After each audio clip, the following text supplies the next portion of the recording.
Okay. Um, Mm-hmm. Mm-hmm. where's the game? I guess we're gonna reset it anyway, so it doesn't really matter. We'll do that real quick. Bada bing, bada boom. Gonna tweet that we are live on my personal. Close that.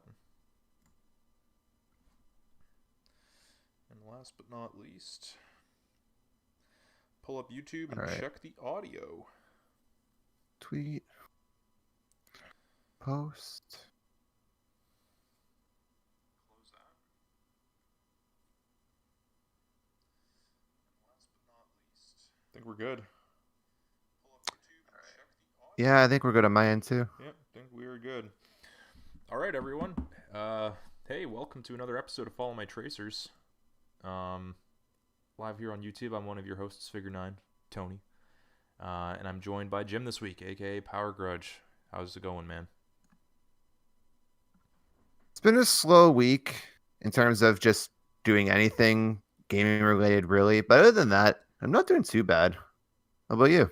How's your Yeah, week been? I feel that, man. I didn't really do too much gaming this week either. I streamed a couple times this week, and yeah, I mean, played some COD. Got to Battle Pass 100, but then I don't know. I was kind of burnt out after doing Nice. that, so I just like stopped. Um, but other than that, there's been lots of news this week, which has been fun to keep up on. So I guess I'll go back to you and like, have you really played anything at all this week, or not really? I've been grinding. Admittedly, the only thing I've been doing, it's only been the last really like couple days and more prominently today, but I've been playing a lot of Fortnite trying to get to Battle Pass 100 on that. Oh yeah. And I gotta say, I'm pretty proud of myself. I like went for the sky's the limit essentially when it came to how much I leveled up. So I went from this week at the start of the week I was 56. I'm proud and ashamed today to admit I'm at 95. So Whoa. I've You been doing like nothing but that. you leapfrogged me, man. So Dang. yeah, I don't know. I feel kind of stupid because I was like admittedly the only game I really wanted to play this week on my own, I'll say, in this context, is Final Fantasy 15, and I haven't touched it. Not that I don't want to. I really want to. I've been really looking forward to playing it, but I don't know. Just I'll get into it more in a sec. But yeah, I just haven't really been gaming much this week in terms of anything significant. Not that okay, saying that wrong, but not that Fortnite's not No, significant, but just I know what you mean. You were just kind of like doing it, you know? It was, nothing that yeah. like really progresses me further to getting my big like hit list of games done. So. Oh But man. I mean, with Fortnite, I wanted to rush it because the season's ending fairly soon. So if I get that Yeah. over with, then I can hit other stuff while waiting for the new season to start. So yeah. What about you? What have you been playing this week? Yeah, basically just Call of Duty. I didn't really even play any Halo this week, which sucked. I was gonna play the medium, but I didn't get the. I don't know. I need to be in a certain mood to play that game because it's kind of spooky.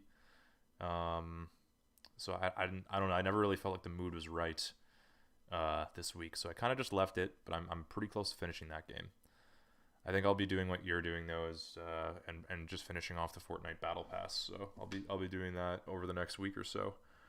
Um, and we'll probably be playing a bit of the COD update as well, but we'll get into that in a little bit. And viewers, you will notice, listeners, you'll notice that Harley is not here again.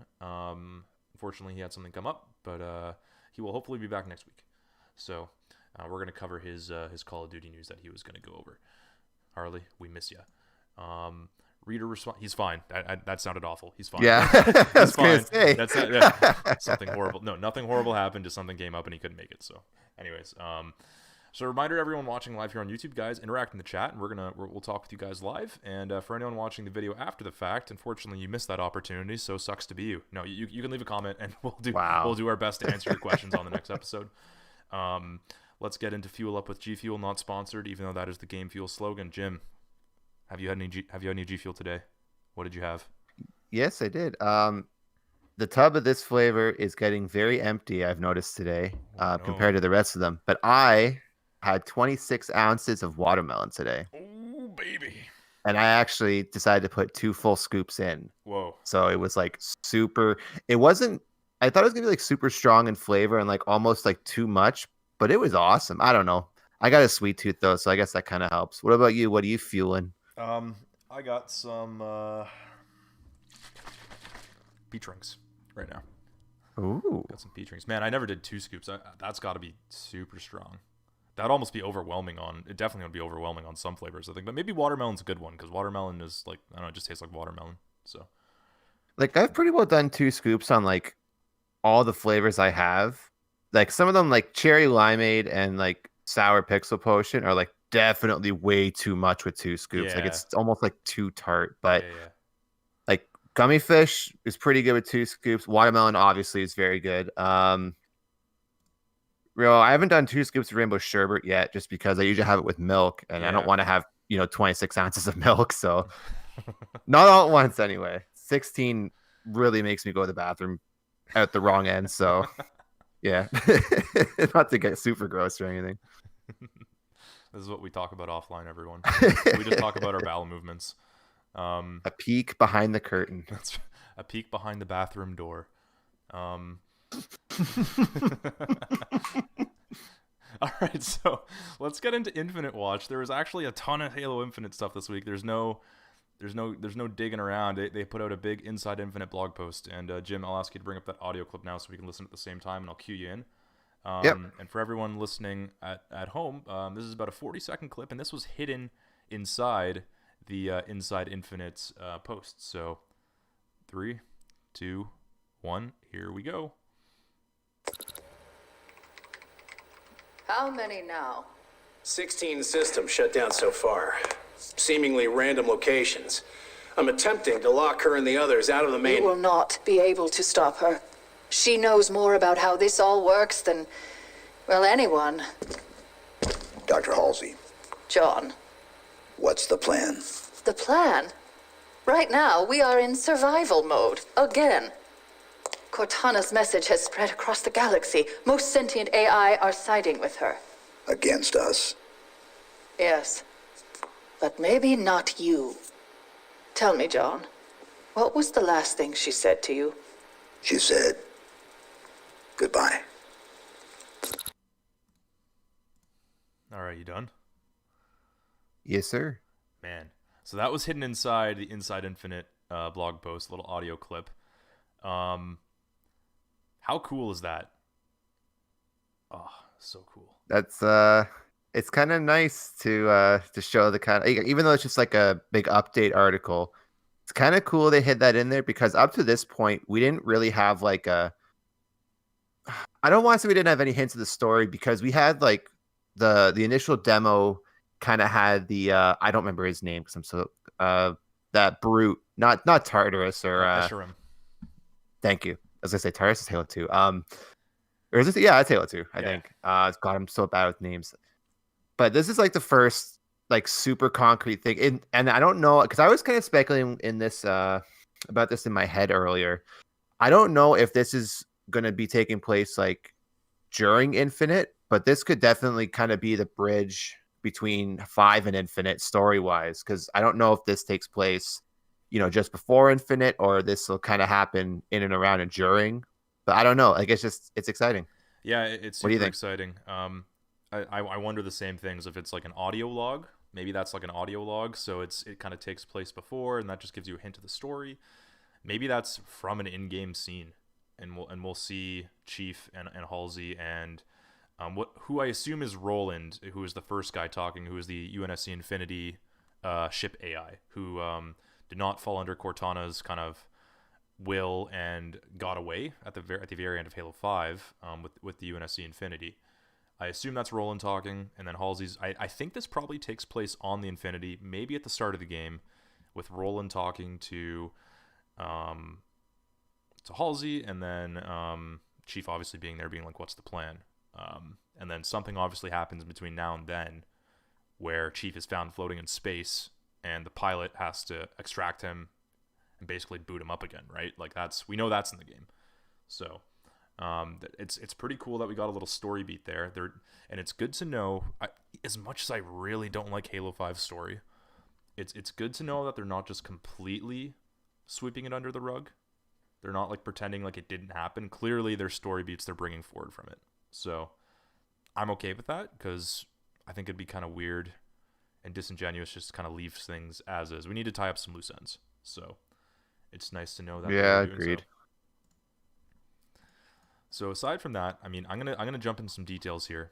And what I'm actually gonna do here, guys, is I'm gonna pause the gameplay and I'm gonna turn on my capture. And this probably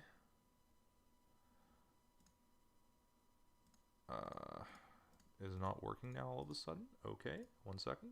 For those of you watching on YouTube, this game on screen is the newly released Persona 5 Strikers. And when I was recording, or whenever my fiance was playing it, but when I was recording it, I was debating how much to record because I know this game has a lot of fans and it's very story heavy. So it's only the first hour. If you're worried about spoilers, you don't have to actually watch the screen. For this part, you should because we're going to be going through some of the Inside Infinite stuff. But if you're worried about spoilers, it's just the first hour. So don't be too concerned. Yeah. Excited that we got that gameplay. That's a game I normally wouldn't touch, even though I really want to play Persona 5 because I hear it's really good, but I do not have. Do you have a PS3, Tony, anymore? No, I don't. I was gonna say I could lend you our copy of Persona 5 if you had a PS3. Well, Mike has a PS3, so I guess I could play it on that. But is it on Steam? It might be, but my computer's dog shit. So fair enough. That's my issue. Anyways, yep. I'm gonna make sure this works okay. So I'm gonna flip to a screenshot here real quick, and it should flip. No, it did not. Amazing. Oh no, it did. Okay, we're good. Cool. We're gonna go back. So this is the Inside Infinite for February. I encourage everyone to read it. I'm only gonna go over some parts of it, and I'm gonna bring up all the screenshots too, so we can kind of talk about it. So here it is. It's fairly lengthy, not as lengthy as the other one. But let's get into some beats here. So I'm gonna pause it on a screenshot here, and you guys can kind of look at this. Important to note that all of these screenshots were captured on PC, on the PC version of the game, which we haven't seen yet. So this is actually kind of cool. So this in this Inside Infinite post, they talk all about the Zeta Halo ring, which is where this game takes place. And there's some incredible looking screenshots, as you can see from the screen here. I'm gonna go over a couple other ones, and even if you just look at this, like, this is looking leagues better than what they showed last summer. Totally agree. Like, so much better. Like, and not to say that it looked like absolutely terrible in that reveal. I think it got kind of shit on. I didn't think it looked like, obviously a work in progress. Obviously a lot needed to be done, but it's not like that game looked like a freaking 360 game. Like, it looked good. But anyways, this looks like amazing now. Like, if you think this looks bad, all these screenshots I'm gonna be going over, then you need to get some glasses. This looks great. Or change it, or whatever it is. I wear glasses. You wear contacts. I guess you wear glasses too, but either way. I'm wearing glasses right now, so there you go. There you go. So here's some beats I wanted to go over. So they said, I'm just kind of pulling out the things I really wanted to talk about and things we wanted to focus on. Again, I encourage everyone to read over the whole thing, but they say, at a project-wide level, we use terms like super soldier, story-driven, and spiritual reboot to help describe the experiences we want to deliver. Really, really cool. I like those three terms. And then they say, as far as our artistic goals for the campaign goes, we have focused on two key themes, legacy and simplicity, when it comes to the visual experience we are building. For legacy, we really want players to feel like they are experiencing a game they remember fondly. And in brackets, they have Halo Combat Evolved. But with modernized graphics, of course. As far as simplicity is concerned, we want to ensure that we steer away from overly noisy designs and details, which is a key takeaway from our team coming off of Halo 5. And I think I'm going to stop there for a second. They've called themselves out for Halo 5 on multiple posts now. Like, we've talked about this in past Infinite watches, where they put out a blog post and they're like, yeah, we're changing this, and that's direct feedback from Halo 5. And here they are again. They're basically saying, hey, look, Halo 5, didn't land. We think that this is one of the reasons, and I would agree with them, that things were kind of noisy and, almost too, like, I don't know. Halo was never a very complex game in terms of the visuals. Like, it always looked nice, but it was never groundbreaking. And not to say that they're saying the game needs to look bad, because it doesn't. They're just saying that, like, hey, we don't need these complex designs, because Halo, it's not about complex designs. It's about grunts and Spartans and these like big Forerunner obelisks that don't have a million details on them, right? And I'll flip over to this one here. Oh, sorry, this one here, this screenshot, where you guys can see the another really nice like first person. This is a HUD. This is what the player is seeing, the sniper, and you see the big Forerunner obelisk right here. And it looks simple, right? You have some details here, but that's very, very reminiscent of Halo 3 in terms of details. Otherwise, it's just a big metal obelisk, and it looks nice. It looks great. So that's good. I'm gonna flip back over to this one for a second. They also say, well, in asking, they say story is going to be coming at the player from every angle, and it's safe to say Zaya Halo is as much a character in Halo Infinite as Chief, the pilot, or a Sharam. How does the world and the world's teams work support the narrative experience? So this is kind of cool. They're talking about how the ring is a character, right? And they say, this is a great point. Zeta Halo is very much a character in and of itself. The landscape, the mysterious structures, the surrounding vistas, even the wildlife found on it, act as unique characteristics of the ring. We want Zeta to feel like a real and living place, regardless of whether the player is present or not. Most importantly, there's an epic visual story to be told, not only of what recently happened to it, but also one that implies its mysterious past and what implications it holds for the future. Really, really cool. They say, first, to visually show what's happening in current times with the violent occupation of banished forces and how it has shaped the landscape of the ring. And second, to create mystery and intrigue around Zeta's past and ultimate purpose. Really, really cool. And then the last part they kind of mentioned here was that players will not only experience the immediate story of Chief's reawakening, that's kind of key, Chief's reawakening, to confront the banished and Cortana, and they mentioned Cortana there again. Cortana's still a part of it. But if they look around, they may find glimpses of the future as well. So, I don't know, this game sounds so big and scaling and grand. It's awesome. And another one of the developers, they go and they say, there are missions that will pull you through the golden path of the primary narrative, but more than any previous game, we are breaking down the walls to create a more open play space, offering exploration and discovery. What is that odd tower in the distance? I see a smoke signal over the ridge. What is the source of that odd hum? Go find out. There are entire stories to be discovered. I often describe the experience offered by Zeta Halo as Halo Unleashed, because it is all the experiences and stories you'd love from Halo presented in a world where you have so much more freedom to explore and discover unexpected adventures. So I'm going to stop there for a second because I just talked a lot. Jim, what are your thoughts on that kind of stuff? I mean, kind of like what you were saying, it's almost like it sounds like they're kind of learning from, again, it's kind of a totally different game in a sense if you think about it, but they're kind of learning from their mistakes with Halo 5. And they're cleaning it up while also expanding it, which I think is awesome. One thing I want to note, when you went to the screenshot with the HUD, which is the one I believe on right now because the stream's delayed. If you look at the HUD for this screenshot and you go back, which I'm looking at it right now, the original 8-minute demo, the HUD is slightly different. So they've already made little changes. Oh, really? I didn't notice that. To the design of the HUD. So there's a little specifically on the bottom right. Yep. You have your grenades equipment and your secondary stacked on top of each other. Yep. But if you look at the original one, everything's kind of beside each other. So your equipment and your grenades are on the left of your weapon on the bottom right. Oh, they're but now they're above it. Yeah. So now it's again, and the radar looks a little different too. It looks a little more 3D instead of 2D, which is one thing I kind of like. It just every little change they've made, and HUD that's just it's so minor, but it's noticeable. And any little noticeable change is awesome because that just means all the big changes they're making and all the big changes we're going to see, hopefully leading up to it, are going to be way more noticeable. So yeah, I'm just excited. Like, even though it is the PC version, and we haven't seen the Xbox Series X version, or I guess Xbox One original for that matter version yet anyway, I'm still fairly confident it's gonna look fine on all of them. Like, it's not gonna be an ugly game by any means. And I kind of agree with what you were saying before about how the original demo kind of got shit on last July. In some ways, not that if I say it deserves it, it kind of sounds like I'm being a prick, but there's some definite deserved criticisms, but there's also some like kind of overblown ones too. But Yeah.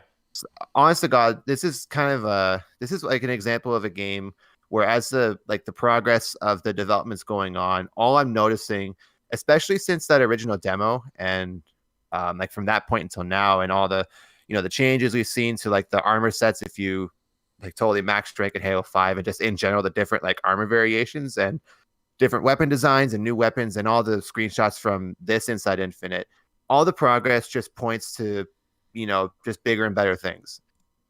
And this it's starting to really shape up, and it's starting to really, just based off what we've been hearing, and it's a lot of buzzwords, don't get me wrong, they're trying to promote their game, they want to make it sound great, Yeah. but everything they've been showing and saying kind of is starting to really point to like a true next gen game, and I kind of like that. Makes me really excited to see, because I think it's gonna, like you were saying, almost every episode we talk about like the release date. We still have a ways to go, but right now this game is looking pretty incredible. And it sounds incredible too, just based off of everything we've been getting. Yeah, yeah, big time, man. And I'll quickly flip over to this screenshot and I'll zoom in a little bit. So this is where they focus in on the time of day stuff, where there's a time of day, there's a day night cycle in Halo Infinite. So you can see here on the first kind of big screenshot, they kind of show you this area on the daytime. And if you look over here, you got some wildlife, which is kind of cool. And there's no enemies here right now. And you got some stuff in the distance. But then you kind of scroll down to here and you can see you can kind of see them cycle through, right? So you have kind of daytime, the sky's getting a little darker, the clouds are changing, so it's not the clouds are stagnant, the clouds are moving too, right? And you kind of get to nighttime, you can see the stars start to expose themselves, because there's no light pollution, like there's not like a city here, right? So you can really see stuff. And this one right here I love, on the one on the bottom right above the last big image, where you can see like the big, like all that space stuff going on there. It looks incredible. Oh my god. And then the last big image, it kind of shows you again a little bit more of that with some more cloud coverage. And you can see maybe the sun is going down over here still.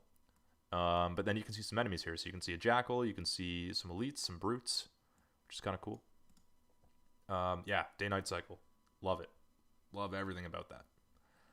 Looks great. I'm going to flip over to this last screenshot as I go through the last of it, where they're just showing the Banshees flying over. So then they talk about... so then they kind of do this like in the trenches thing, where they don't actually quote which developer said it. These are just quotes from... Well, actually, they do sometimes. Oh, no, they totally do it. So these are just developers working on the game, right? So one of them say, "This year I'm most excited to see the efforts of the graphics team come together. My main focus as graphics producer is partnering with engineering leadership to set and prioritize goals, as well as resolving blockers and empowering our engineers to do their best work. Following the campaign demo last July, the team has been continuously iterating on outstanding graphics and lighting work to deliver a more immersive experience. This additional level of polish required the coordination of multiple disciplines, such as graphics, lighting, environments, characters, sandbox, and more. The team effort is finally coming together, and we are very excited to share some of the results with our community today." So that implies that, they're not done yet. Like, this is just like, they're still working on it, and this looks amazing. And then they kind of go on and they say, "In the same spirit, we've been regularly reviewing," and you mentioned this earlier, Jim, "regularly reviewing the Xbox versions of Halo Infinite with our multiple partner teams. And while the work in progress images we are presenting today are captured on PC, which we will dive deeper on in a future blog post, we are committed to deliver a great experience and high level of visual fidelity across all platforms." So we've talked about this before, where they have doubled down on this game's going to run and look good on everything. And it almost seems like a direct response to Cyberpunk not doing that, where they're kind of mentioning in all these posts being like, "Hey, like, don't worry, it's gonna work on everything, and it's gonna look great on everything." And obviously we need to see it to believe it. They can talk about that as much as they want, but I feel like if it was a problem, they wouldn't keep talking about it, right? But they're talking about it. They've talked about it every single time they've talked about Halo Infinite since, well, really since Cyberpunk came out. Every single time they're like, "Nope, it's coming out on Xbox One, Series X and S, and PC, and it looks and runs great on everything." So they're doubling down, they're tripling down on it. So they also mentioned that a quote from here says, "I've been joking with people recently that our flighting program is about running into every wall we see, so that come release day, we've already found all the walls. In January, we hit a lot of walls. It was exhausting. But then in February, we've hurdled and sidestepped those walls, and it feels really good to keep moving forward with each internal flight. So I mean, you can kind of see here how they came back from the Christmas break in January, and they just hit a lot of walls, but they got past them. So like the team's making a ton of progress here, and it's good to see them. And I love reading these quotes from the developers. You kind of get like a sneak peek behind the curtain, behind the bathroom door, if you will, of the developers and how it's going back there, And it seems like, yeah, they had a tough January, but they moved past it, and they've, they ran into a lot of walls, and they broke through them, or they got around them, and that's great, because the more they do that, the better the game's going to be, right? We want them to hit those walls, because then they can move past them. The last thing they want is players to hit those walls, right? They don't want us hitting those walls, and then they have to go, oh crap, the game's already out, it's got this bad review now, and people don't want to play it because it's broken, or this could have been better. Like we want them to run in this stuff now, so that's good. And they kind of do a quick little mention about Forge too, and they say, I'm really excited about how the Forge tool set and workflow is being vetted by our internal 343 devs, and that when the time is right, they're absolutely going to be very loud about Forge, which is cool. Good to know that Forge is still very much a priority. It sounds like it's improved. It sounds like it's going to be a pretty big deal. And lastly, on this blog post, nice little voice crack there, from a distance, it might appear that we're building, and this is from Joe Staten, so from a distance, it might appear that we're building an open world game. But that's not really the case. We're making a Halo game, a sandbox shooter where our goal is to make you feel like the most powerful actor in a rich, emergent sci-fi combat simulation. Fuck, that sounds cool.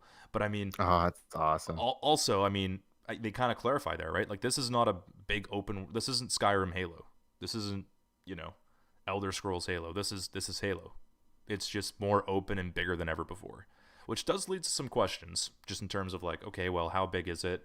How do the side kind of stuff work? Are those quests? Are those just markers on the map that are optional? Is there a traditional mission structure where you boot up the game and you go to mission select, or is it more you jump in and you select missions, kind of like almost like running into them? You know what I mean? Like it'll be interesting to see how that kind of works. I have a funny feeling, and I could be completely wrong, but I got a funny feeling that this is going to function a lot like ODST, where you boot up the game and you get into New Mombasa, and you get into all the other missions by finding things in the hub world. Yeah, I could see that. I mean, that I liked when it was an ODST. So I mean, if they can kind of build on it, not obviously not copy and paste, but if it's something similar to that, I wouldn't mind that at all. Right? Like obviously it can't be the same thing. ODST is a very different game where you're doing flashbacks, but yeah, I mean, if they're doing something like that, that's cool, man. I'm down. So then I got two more pieces of Halo things to talk about today. They did do a freaking MCC update at like 7:00 tonight, so I'm not going to get into that. But oh really? I didn't know that. Yeah, just more information on flighting and stuff like that, and they're showing off some cool stuff coming into the game. They're gonna have back bling like Fortnite in it now. But anyways, so the Halo TV show, it has moved from Showtime to Paramount Plus. So that was something that happened this week. So it wasn't going to be on Showtime. It's now going to be on Paramount Plus, which I believe is their streaming service. I don't know what that's going to look like in Canada, if we can even access that, or if it's going to come out on something else. We'll have to see. But importantly, we have a release window of Q1 2022, so January, February, March. So the game's going to come out in about a year. Or not the game, sorry. Well, yeah, the game, but also the TV show is going to be out in about a year. Which could line up pretty nicely with Halo. Like if you think about it, right? If Halo comes out in November, which it has to be November, then you have the TV show coming out a couple months after that to kind of keep the hype going. Like that could be a pretty cool, time to be a Halo fan, right? Especially if the show's really good. Yeah, and the thing about the show that I saw today was, I guess during, I don't know if some kind of meeting, they were shown footage of the Halo TV show. It's not out for us to see, but there is footage that's shot and complete enough to show off to... Oh, yeah, they're shooting right now. Whoever. Yeah. But yeah, so there is stuff that's done for the show, which is nice. They're done enough where they can show it to, their shareholders or the heads of Paramount Plus or whatever it is. So that's pretty cool that, it's just cool that it's happening, because I don't read a whole lot about the show and how it's shooting and, how it's going, more importantly, but just the fact that it's moving along. I kind of relate this to the Andor show. So Cassian Andor is a character in Rogue One, but he's getting a Star Wars show now, his own show. And that show just kind of started to shoot not in secret, but it just kind of came out one day like, oh, here's like a show trailer for it. And like, oh, like we've been shooting for a while. So it's just cool that the Halo show is actually getting shot, because like how many times over the years have we read, oh, Peter Jackson's going to be doing the movie, and then that changed to Peter Jackson's game studio is doing a game, and then that changed. Then this person's making a movie, and then now that's not happening. And then so it changed. It's just cool that times. It's cool that something very concrete is happening. Something that actually sounds like it's going to be. I'm going to sound like a prick again. Something that actually sounds like it's going to be good and not like Nightfall. And I've watched a little bit of Nightfall. It was either last weekend or the weekend before while we were gaming a little bit. Watch Nightfall. I didn't last very long. Not that it's like production value aside, I don't know. Can't get into it. Yeah, Nightfall isn't it, Chief. It isn't it, Chief. But this might be it. So I'm excited for it nonetheless. And last thing, and this is reaching. So this is what I'd be doing if there wasn't a big post. So Jeff Keighley, who runs the Game Awards, he tweeted out the new Infinite screenshots, obviously when they dropped, and then Halo replied with "only the hottest of drops" on Twitter, and they had a GIF of an ODST drop pod crashing into the Halo ring, and immediately, big time streamers, Dr. Disrespect, Nick Merck, Z-Laner, King Richard, so many more, and the community at large were all just like, wait, Battle Royale, like dropping in? Where are we dropping? Right? And obviously, it's not a confirmation of anything at all, and I don't think that's what I was going to say. That's a super big reach. It's wow. a reach. But everybody on Twitter blew up, and they're like, wait, like, does this mean a Battle Royale in Halo? And honestly, like, I think the proof is in the pudding there that people would be excited for that. Like, you have really big names, like people who pull in, concurrents 20,000, 30,000, 50,000, 60,000, and over the course of a stream, hundreds of thousands of people, and they're all excited and they want to play it. And we've seen how important these influencers and content creators are in making a game successful. Like, if Warzone wasn't good, they wouldn't be playing it, and a lot of other people wouldn't be playing it. And let's look at Valheim, which just came out, and obviously that has a big social reach right now because a lot of streamers are playing it, and that's how people discovered the game. It was very small, right? It's a small game. I shouldn't say a small game. A small studio made that game, and it's not like it had a ton of hype going into it, but it got picked up by these Twitch streamers, and just like Rust earlier, and just like Fall Guys before, and just like Animal Crossing, and just like Warzone, it's a social movement. So if Halo can kind of capture the same magic in a bottle and get some of these guys to not only just play it for a week and then stop playing it because they don't like it, but like it and put it in their rotation and maybe make it their main game, that's huge, man. That's huge. So you can see the appetite's there anyways, right? At least the appetite's there. People are interested, and whether there's a Halo Battle Royale or not, clearly all eyes are on Halo Infinite, and people want it to be really good, and people want it to be the game that they play all the time, right? And the one thing that unlike you and Harley, I'm not totally like attuned to watching streamers or just paying attention to content creators. But something I've noticed over the years, just gaming in general, is again like these success stories. Like you were saying, there was Rust and there's Fall Guys. Even just looking at Valheim, like it became one of the best-selling Steam games, like in the top 100, like very, very, very quickly. And that's crazy considering how many games are on Steam and how many big games are on Steam. And and like you were saying, if a lot of these big content creators are kind of they have a big audience too, if they kind of show interest in a battle royale, like I could see, not okay, bending to their will is the wrong way to put it, but I could see 343 very much like wanting to do a battle royale now that they've seen how popular they are. And like I kind of like with Fortnite, that was kind of our main one for a while. And then once COD came along, and COD's multiplayer gameplay is like, and just the way the game plays, it's like undeniable how smooth it is. That translates super well into a battle royale. And Activision and I guess Raven or whoever worked on Warzone or was working on it, Infinity Ward at first. Thank you. Yeah. Like clearly show that could work. So now that, Halo, it's still a while away, and the fact that it's free to play would be super cool if it got really popular too. But I think it's totally possible now. I think before, when I was kind of hesitant about, keep Halo, it's good at what it does, kind of stay in your lane type of thing. I'm kind of turning back, and I think I've said this before too, but I'm kind of turned around now. I think I kind of want one now. I think it's very possible, and especially with how Halo Infinite's kind of shaping up to how it's going to play. I think this might be the time to like introduce a battle royale into Halo, because I think the gameplay would really benefit it right now. Yeah, big time, man. And I think the key statement in all of that is that as long as it's good and as long as it doesn't feel out of place, right? Yeah, As long as it's not a cash grab and it's not them going, okay, we need to stay with the times, we need to have a battle royale, don't just do that for the sake of it. If you're gonna do it, go all in, right? And I hope that that's the case. Or if they don't do it, hope they go all in on something else, right? Just make the game good. That's all I ask. Don't have a half-baked battle royale in there. Don't have a half-baked other mode in there that's supposed to replace a battle royale. Just have something in there that's good. That's good. Yeah. That's all people want. People just want Halo to be, good again, and it definitely has the potential to be that. But let's move on. Lots of Infinite news this week. Really excited about that. In about 2 weeks' time, we're probably gonna have another Q&A, like the video that we had before, because they asked us to ask more questions.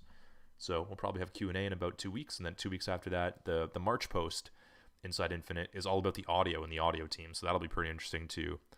Maybe we'll get some really cool audio clips, or we'll hear gun shooting, or whatever it is, right? So that'll be kind of cool to go over.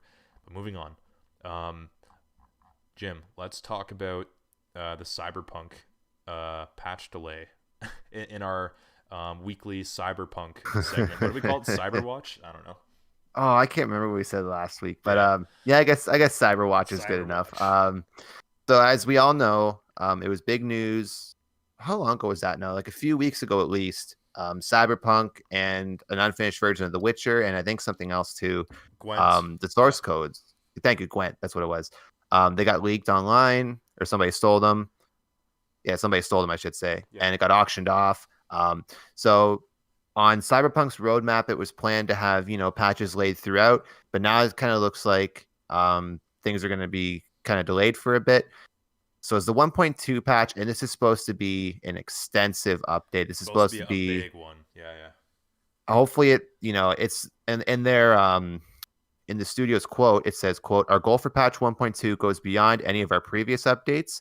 We've been working on numerous overall quality improvements and fixes, and we still have work to do to make sure that's what you get. With that in mind, we're now aiming for release in the second half of March."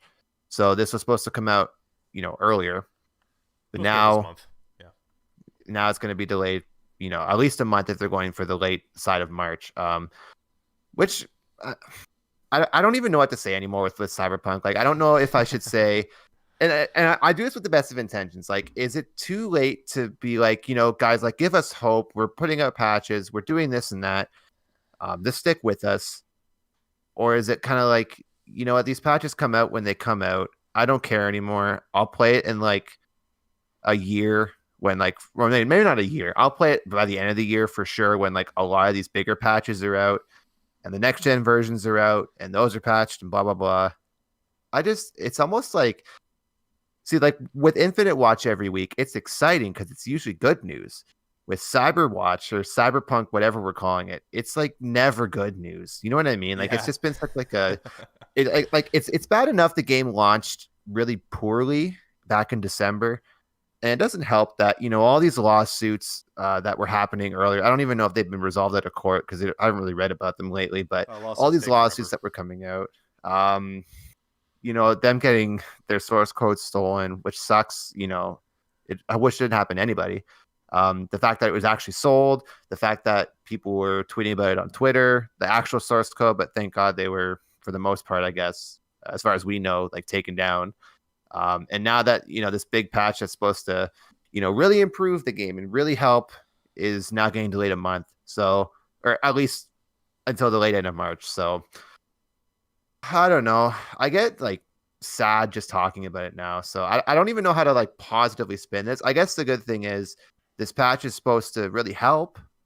It's not just like a minor fixes or whatever. This is supposed to be a major patch. So I guess it's good news, right? I don't know. It sucks. This sucks. But and I think it's funny that now patches are getting delayed in the most delayed game ever, it seems like. But I didn't even think about that. Yeah, it's been delayed so many times, but now the patches are getting delayed. But I mean, they did cite the reason it was also like the data breach, and they've been kind of dealing with that. And I get it. It sucks. You know what? At this point, I'm with you, man. Like, do I even care? No. Like, it sucks. I'm gonna play the game when there's a next gen version at this point. I think I Or finally reached the point where like I'm actually feeling bad for Project Red because when all the shady stuff was coming out, I felt bad for everybody else. But ever since their code got stolen, and they've been dealing with the big internal data breach, and now them being delayed because they had to deal with the aftermath of that. I'm actually kind of feeling bad for them now, which is weird because they released a game I was super hyped about. I don't okay. I should say this. I feel bad for everybody who got affected by it. I don't feel bad for the company. Inside the company, I feel bad for people that got affected by it because this is a lot of people's livelihoods, right? And it sucks. I don't know. I don't know what else to say about it, to be honest. Cyberpunk made its money, man. Like it's if Cyberpunk never sold another copy, I think it's still profitable. So I think the interesting thing and the interesting conversation around Cyberpunk is, I don't think all this Cyberpunk stuff really affects Cyberpunk because the game's made its money. It's really about, does this affect CD Projekt's next game? Right? Do people go out in droves to buy The Witcher 4 or the next Cyberpunk or whatever their next game is going to be? Or do they remember Cyberpunk and they go, I don't want to get screwed again. I'm not going to buy it. Like how tarnished is their reputation at this point? That's the damage they're taking. They're not taking a hit financially. I mean, of course they did, but they made their money. They sold 13 million copies in a day, and that was back in December. It's probably over 20 million now. Like, yeah, I don't doubt it. So I find it funny. I'm just looking at the Steam charts, which it can be as accurate as you want to take it for. But so the all-time peak for Cyberpunk on Steam, anyway, this is just the Steam version, is 830,000. That's its all-time peak. Yep. But as of an hour ago, there's only 13,000 people playing. I don't know if it's more popular on GOG or if it's more popular on the Epic Games launch. It wouldn't be, but combined anyway. And then the console versions, of course, have sold a lot. I just think this game kind of, in a weird way, because it's still getting a lot of press coverage, not about the game itself really anymore, more about the company, but the game kind of had its 15 minutes of fame, and now it's just the company that's about, all the buzz. So you got to remember, hopefully it's a single-player game too. Yeah, and they play it and then they're done with it. So, and like I said last week, if the multiplayer portion comes out first before they actually fix, like, in my opinion, like the main draw of the game, because I know there's a lot of multiplayer people out there, but the main draw of the game is a single player, and if that's not fixed by the time the multiplayer comes out, like imagine if the multiplayer comes out and it sucks, and the gameplay for the single player is still not fixed. This game, it'll never be dead in the water because, like you said, it made its money.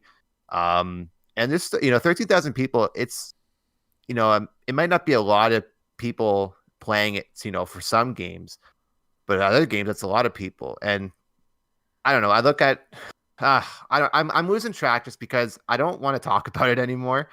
I kind of want to move on just because I don't know what else to say. I'm trying to spin it positively, but I can't right now. Man. Some things aren't positive. I mean, the positive thing is we're going to get this patch next month, and hopefully it's better than what it would have been now. Maybe they could put other stuff in there now. Right. Like I got over it, and then I kind of got back on the wagon, and like now I'm over it again. Now I don't know how I feel. I was the same way. And you know what? I kind of wish I enjoyed my time with it. But I'm looking forward at this point to either playing it when there's literally nothing else out. So maybe in the summer there's a big drought and I can go back to it and really give it some time, and hopefully by then it's nice and patched. Or, if that's not the case, then I'll revisit it when the next gen patch comes out for me, and that's fine. I'm okay with that. Yeah, hopefully there's no more delays and everything. I mean, this patch delay will probably delay other things too. Oh yeah, everything. So hopefully everything's kind of relatively on track from here on out. Yeah, and hopefully by the end of the year, this game it'll never be what they promised. No, never. No, but it'll be maybe just below Deus Ex. Which again, go play Deus Ex, please. Give them your money. Don't give. Oh, not I can. Oh, okay, I'm done. I can't talk about it anymore. I'm All right. I'm slowly losing it here. Okay, well, let's move on to some positive news then, or some crazy news then. And this might be the biggest news of the week, Jim. The Big Show has signed with AEW. I thought the Big Show retired. He never retired. He just really stopped wrestling. Like he was in like a match or two a year. Like at most, he would show up. Where's the Big Show? Would play. Everyone would freak out. He'd run in. He'd chokeslam somebody. You know, that was his thing. But he was more or less a gimmick at the end of his career in WWE. And now he's with AEW. And what I think is happening there is that he's not actually going to be wrestling per se. He's more doing like a weekly show with them. But a big deal nonetheless, because the Big Show has been with the WWE since like the 90s. He's one of the few wrestlers active today to have wrestled in the, I believe, the 80s, 90s, 2000s, and 2010s, and now 2020s, which is crazy. Maybe not the 80s. Maybe the 80s wasn't a thing. But either way, he's one of the few I know this isn't gaming news, and I wanted to bring up because it's kind of funny, and I follow wrestling. But I think it's kind of cool. That's the big news. Do you watch AEW at all, or do you watch WWE still at all, or no? Yeah, I don't have TV anymore, so I don't really watch it anymore. But I keep up. Can you not get it on like a streaming service? Like that, I think WWE has their own they have their own channel, but don't they have their own streaming thing too, or no? They do, but here's the dumb thing. In Canada, WWE has a contract with, I believe it's Rogers Sportsnet. So you have to subscribe to, I think you either have to have it as part of your Rogers TV package or your Bell TV package, and that's how you get it. That's how you get their network, which is... So you basically have to subscribe to TV to pay for a streaming service, which is backwards. So yeah, it's kind of stupid. Yeah, in US, obviously, you can just subscribe to it. But in Canada, because there's this TV contract with Bell or Rogers, they basically put it behind a gate. So that sucks for me. But I do keep up with it. I keep up with the happenings. Big Show is with AEW. And now that the biggest news of the week is over, let's talk about some other stuff.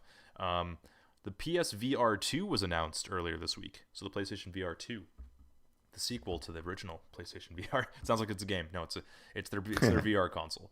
So not too many details about it. We don't know what it looks like.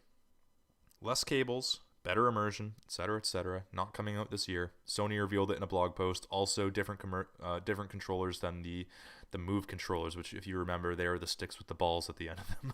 So different than those. Interesting. The PlayStation VR sold a couple million units. It's successful in its own right, but if you think about the attach rate, the PS4 sold over 100 million. So pretty low attach rate overall. I mean, obviously selling a couple million of anything's a big deal, but it didn't necessarily catch fire like they thought it would. So maybe this new one will be significantly improved and it'll kind of gain more mass market appeal. There wasn't really much to play on that PSVR thing, from what I understand. There were a couple games that worked really well on it, but for the most part, it was very gimmicky.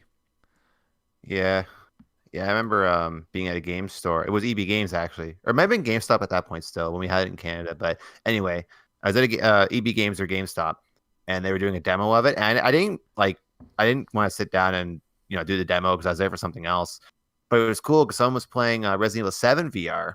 Yeah, and I mean, if I was going to do VR, I was going to say that I saw that one. And then later on, I kind of looked into it and I saw Skyrim VR, which looked pretty cool. Doom VR, which I don't really remember. And now of course Squadrons being out, that'd be kind of cool to play VR. Is it on PSVR? Maybe it's not. Oh, that's a good question. I don't know, man. But anyway, so just another case of VR that I want to do. But it's hard to say because we got so many different, really, I dare say essential VR games, like especially Half-Life Alyx. Now I would consider Star Wars Squadrons in that.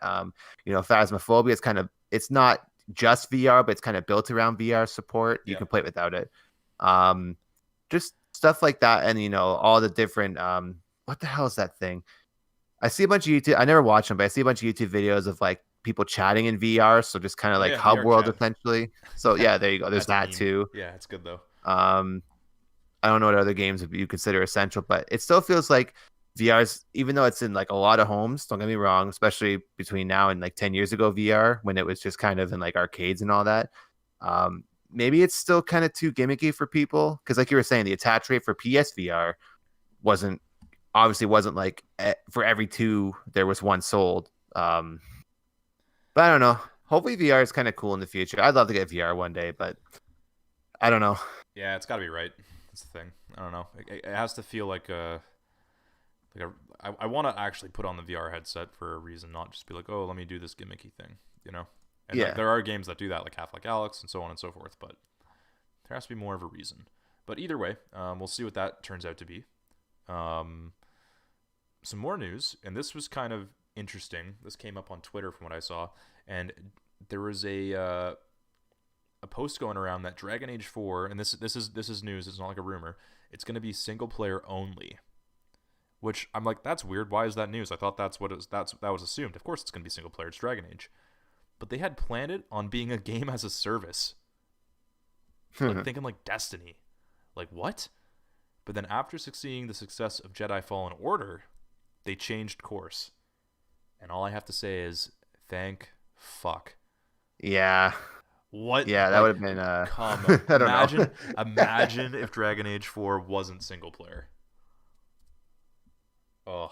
That would that'd make a lot of people mad because if people were mad about Dragon Age 2 ending up the way it was, imagine how people would feel if Dragon Age came out and it turned out like Destiny 1. Yeah. Lots of angry people, man. Or it turns out like Anthem, which is very. Speaking of Anthem, we'll get to later. We'll get into that in a second. But yeah, man. Like I was very surprised that was news. Seems like they're on the right course now, but I wonder how far out Dragon Age 4 is if they changed courses like this. We'll have to see. Hopefully it's not another like Metroid Prime 4 situation where they do a total restart. No, I don't think they're going to do a total restart. It's probably just some systems they have to change, but not to say it's insignificant, but I don't think they scrapped the whole game. So let's get into another game being canceled, and this is via EA Motive, right? Yeah, so EA Motive was developing a project codenamed, I don't know if I'm pronouncing this right, but It's Gaia? I think, yeah. Okay. I know Gaia's from Final Fantasy, I think, but Gaia anyway. I might be getting that wrong. But anyway, so EA Motive went on to do Star Wars Squadrons, but there was a project. I don't know if it was a game, but a project anyway. I'm assuming it was a game. Codenamed Gaia. That was in development for 6 years. And it seems like this is the year of canceling games because this got canceled too. So it's not like official. It's just a report, but it's according to people familiar with the matter, which take that with a grain of salt. But that's probably right. I say a lot of the times this super kind of stuff's random not thing to relied say, upon. It's got to be right. So the last time we saw this game was at EA Play last June. We didn't see a lot of footage, but the footage we got, it looked pretty cool. I watched it earlier today. It looked pretty cool. There's a little minute and a half video of specifically, focusing on this project. They called it a highly ambitious, innovative new game that puts the power and creativity in the player's hands. So, we'll never see it now because it's gone. But yep. I don't know. It sucks. I hate when games get canceled, and we'll touch on this when we kind of talk about Anthem, because I want to do a little thing at the end of the show, which we'll get into, kind of like an in memoriam of just some examples of when this happens. But it sucks when something's worked on for so long. Like I can see if a game's in development for like a short amount of time, and then they can kind of catch, not that what they're doing is wrong, but they can kind of catch maybe it's not going to work out, and then they can it quick, or it turns into something else. But it just kind of sucks when something's worked on for so long. And to be fair, in the footage they showed, it did whatever it was look impressive, or impressive for how far they were. And it just sucks that it's gone. Like all that hard work. And we'll relate to this when we talk about Anthem. But all the hard work that people have been doing is just kind of gone now. Well, I mean, I think, and funny enough with EA Motive, because again, they made Squadrons. Squadrons was originally a bigger part of another game that got canceled. Yes, it was. So if you think about it this way, maybe the game isn't completely dead in the water. Maybe it's just kind of turning into something else. That project Which is hopefully dead, that's the case. but maybe the game itself, they're taking assets from it, they're taking systems from it, whatever, and they're kind of making it into something else. So maybe that's what they're doing. But you're right. It does suck when projects get canceled, especially when they're worked on for so long. But maybe, maybe it was for the right reasons. Obviously, the staff still got paid, so that's something. But I could see an artist really being upset about that. Or your game comes out unfinished, like Cyberpunk, and see maybe that's worse. I don't know, but no more Cyberpunk today. I just can't. I can't bring myself to do it. I can't. We need to I know I'm take being Cyberpunk dramatic. in small doses because it's always bad. And there's always like it's like with Infinite. Like there's usually something Infinite related every week, but it's good. Going back to this conversation, or it's me but with digging up Cyberpunk, like a random Twitter post. But yes, yeah. yes. But at least it's something, right? At least it's something. But yeah, so that kind of it's kind of a bummer that something else gets canceled because this might have been, I'm reaching, but all the development behind this and hopefully all these assets and all these different systems they've built kind of go on for other games. But this could have been, a super great game. Yeah. But we'll never know. We'll never know. We will never know. So I'm going to quickly go over the new Call of Duty seasons, which Charlie was going to cover. And I don't admittedly know a crazy amount about it, but the Warzone got a big update. There's some new points of interest where missile silos have opened up, so you can actually go into missile silos, and there's missiles sticking out of it.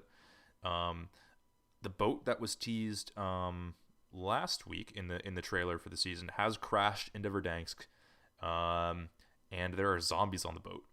Just on the boat right now, but there are zombies on the boat. You can go on the boat, you can kill the zombies. There's lots of loot there.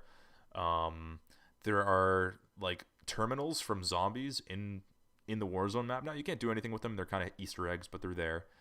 And interestingly enough, it sounds like basically and what people are thinking is that the Warzone map is going to get overrun by zombies at some point, and that's going to be really cool to see. And when that happens, apparently the solution to that is nuking the Warzone map, which they've been talking about for a long time in terms of, at least insiders have been, in terms of that's what's going to happen. So maybe that's the avenue to nuking the map, right? That's the story beat to why they had to nuke Verdansk. So we'll see if that happens. People are thinking it's going to be on the anniversary of the game, which is March 11th. I think that's the date. There's also a big new zombies update in Black Ops Cold War. Outbreak is the mode. I really want to try it out. I don't know too much about it, but it seems like it's a big open zombies experience. It is free right now, I think for a week, so I'm probably going to download it and then we can try it out later, Jim. I hope so. It looks really good, man. Yeah, it looks cool. Seems like a good update. Watching some streamers play the Warzone stuff, it sounds like it's nothing crazy right now. Like it's basically the same thing except for the missile silos and the ship, but Warzone isn't any drastically different. But it sounds like things are going to be changing over the next few weeks, at least hopefully. People have been begging for a new map or a big change to the map for a long time, and it just hasn't happened. But the 1 year anniversary of their game is coming up, so we'll have to see.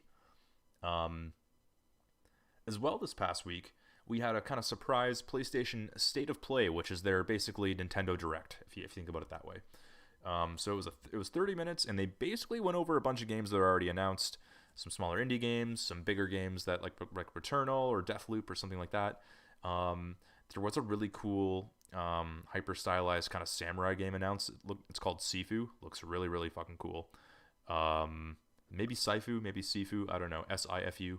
But overall, nothing too big announced here. In fact, it was very disappointing to a lot of fans on Twitter. They're kind of hoping for an update on Horizon or more Ratchet and Clank, or is God of War happening, and just none of that was shown. However, I guess the big announcement from it was that Final Fantasy VII Remake is getting a PS5 version, and you upgrade for free if you own the PS4 version. So better frame rates, graphics, Very all that nice. jazz. So that's nice. And 2, there is a DLC coming out for Final Fantasy VII Remake, not Part 2. Important distinction. It's not continuing the game. It's a DLC. It's a side story.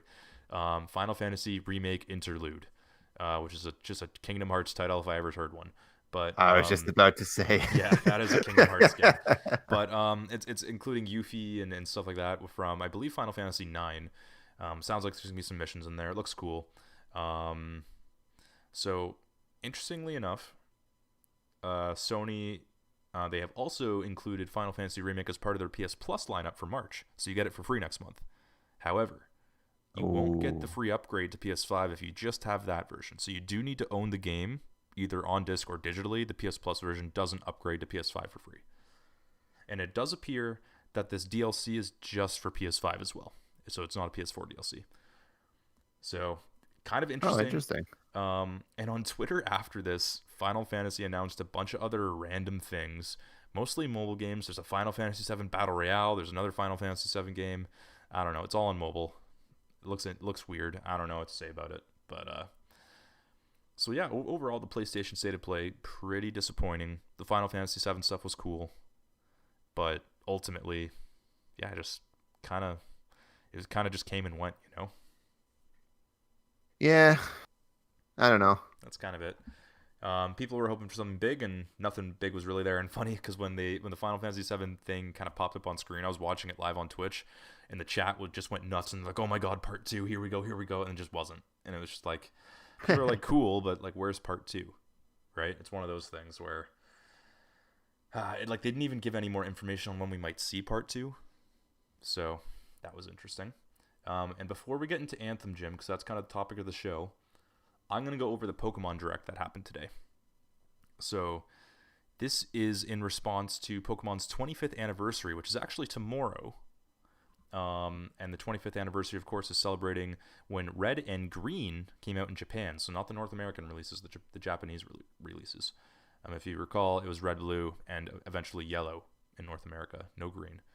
But so in this Pokemon Direct, it was only 20 minutes, but they managed to go absolutely fucking insane. Oh my god. So in a complete stark contrast to the PlayStation State of Play, Pokemon announced the Diamond and Pearl remakes, which is Gen 4, coming to the Switch. Big Cool. news, what people have been asking for, people have been wanting. So if you haven't really been following Pokemon too much, they basically have been doing this thing the last few years where they put out a mainline game, and then they put out a remake of a past gen, and then they put out a mainline game, and then they put out the next gen, or the remake of the next gens kind of thing. So like they did Fire Red and Leaf Green, and then they did Heart Gold Soul Silver, then they did Omega Ruby Alpha Sapphire, and now they're going to Gen 4. I think it's called Brilliant Diamond and Shining Pearl. So they're coming out late in 2021 this year, so likely November. So it's good to know that these are coming out. The art style is really, really cute. It looks a lot like Link's Awakening on the Switch, if you know that game, Jim, where it's kind of like I saw chibi-esque. some. I didn't watch the direct, obviously. Yeah. Well, no, okay. For anyone who's viewing, I'm not a Pokemon fan by any means, but this event and all the announcements, even I was impressed. It's huge. Yeah. So the art style is pretty chibi. It looks really cute. Definitely not mind blowing or anything, but it's a very faithful remake to the OGs. They didn't change anything. It's still like kind of top down look. So it's kind of different than Sword and Shield. It's coming out in late 2021, like I said. So that's really cool. And Pokemon could have just stopped there, and people would have been happy. It would have been like, oh, great event, amazing. But then they go and they drop this absolute fucking bomb on us, and they announce this game called Pokemon Legends Arceus. And let me just paint the picture for you here, okay? So they start, if you can't tell, I'm really excited about this, but they basically start the game, or they start the trailer, and they're talking about ancient Sinnoh, and Sinnoh is the region from Gen 4, Diamond and Pearl. So we're like, okay, so I don't know, are they still talking about the Gen 4 remakes? What's going on? And they're talking about, ancient Sinnoh and all the Pokemon and everything that's happening, and then they kind of get to the gameplay, and they basically do the Breath of the Wild pan, and the very famous Breath of the Wild camera angle pan, where you see Link run up to the hill, and then the camera goes past him, and you see all of Hyrule in front of you, right? Like the second scene in Breath of the Wild, where it kind of paints the picture of how big the world is. Pokemon literally did that, and everyone's just like, wait. And then your trainer's running around in the open, and it's this big open world, and there's Pokemon running out in the wild, and it's Breath of the Wild Pokemon. That's the best way I can describe it. And it looks awesome. Graphically, it looks kind of weird. It doesn't look great, but very early gameplay footage. You still have classic kind of turn-based battling with wild Pokemon, so you can either kind of sneak up on them and try to throw a Pokeball at them to catch them, or of course you can battle them, weaken them, catch them like normal, and it's still the turn-based thing, the very same system you're familiar with.